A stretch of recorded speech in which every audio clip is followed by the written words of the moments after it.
speak, me, and then we're gonna head back to the campus. So I'm gonna make this really quick. I just want to say something before we go because I think there's a lot that needs to be said. There's a lot that can't be said, and there's a lot that we're feeling right now. And I just want to give a voice to all the things that many of you may be feeling.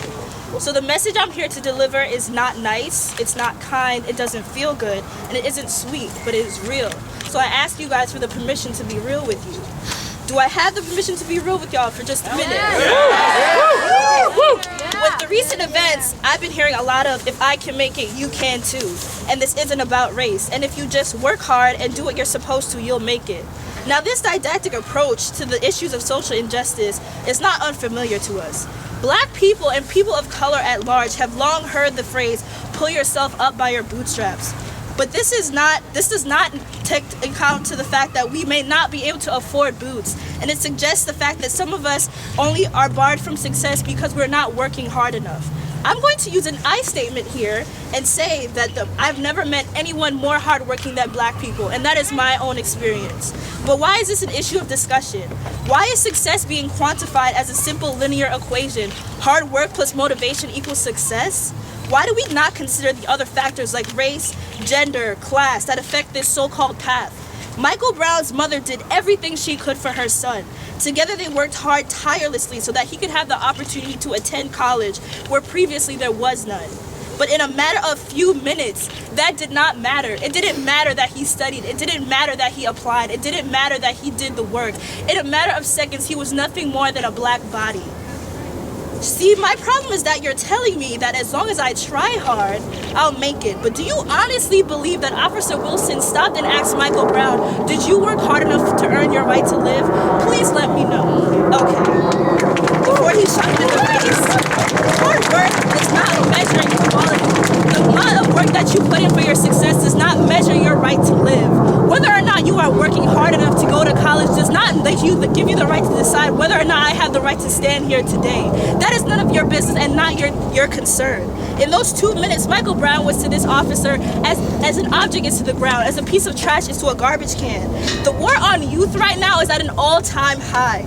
Do not fool yourself into thinking that this is a new phenomenon. It is a quick succession of deaths that has suddenly had us awake and aware. But our youth are dying and long have been.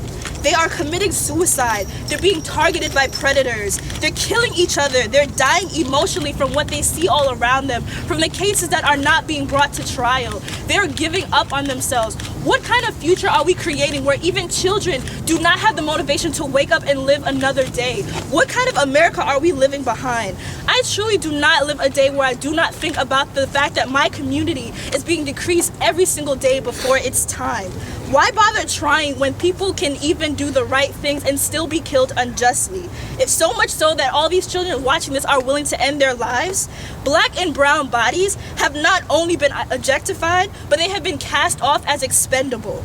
I'm reminded of Shawn Bell's shooting incident when officers fired a total of 50 shots at 3 unarmed black men, including Shawn. I'm reminded of Trayvon killed unlawfully due to suspicion. I'm reminded of Rekia Boyd, shot and killed again because of suspicion. I'm reminded of Eric Garner, choked to death to perceive danger. These are only a few of the innumerable accounts of when people have been dying just to the fact that they were suspected to be dangerous. When did police get so great at telling the future? I would really like to know. So much so that the only response was killing. Remind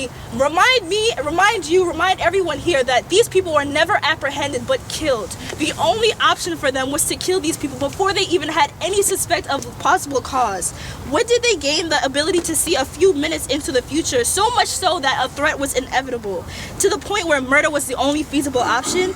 It is critical to observe that these people were killed unjustly, without due cause. Mentality right now is the root of the issue. And the reason why we keep losing this battle is because our enemy is not bodies, our enemy is not guns, our enemy is not fists, it is mentality. People fundamentally do not value black life. And until we come to terms with the fact that our America is broken, we will not be able to fix that. We have enough laws. Passing laws will not help us. We have the laws. Laws will not transform consciousness. Body cameras will not help us in an incident where even overwhelming evidence is not enough to indict.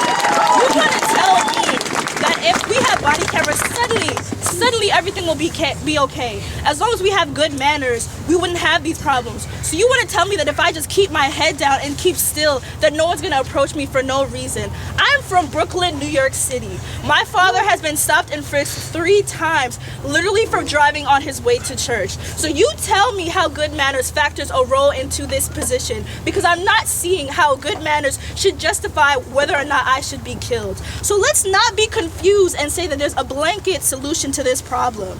If something else happens, then give us another law. We're going to keep passing laws perpetually until we solve the larger problem. We are only curing symptoms right now, and as we waste time trying to get the powers that be to pass other laws and movements to help us, more black bodies will be dying, more black people will be killed, more people will be objectified. Let us focus on the things that matter here. The overtly racist people like Zimmerman and Wilson are only a fraction of the issue. Racism thrives because of its subtlety, not because of its explicit nature. It's the things that we decide not to talk about or to come to terms with because we're afraid we're going to make a big scene out of nothing. That is racism's fuel. That is where we need to start. We need to call out the things that people are doing and saying that we want to be comfortable. We don't want to hurt anyone's feelings. Well, I'm hurt. My feelings are hurt. I'm not comfortable. So they shouldn't be comfortable. Until we can face the fact that we are being oppressed and come to terms with the fact that we are not living in an America that is safe, that is just, we cannot make our oppressors do the same. We need to hold ourselves accountable and face the fact that we are living in an America with a broken mentality. And until we can come to terms with that and no longer be ashamed of the fact that we're angry, that we're hurt, and we're dismayed, only then can we bring people to do the same. So I encourage all of you to educate yourself, educate your friends, educate your families. Do not be silent, because you need to be aware that awareness is survival. Thank you.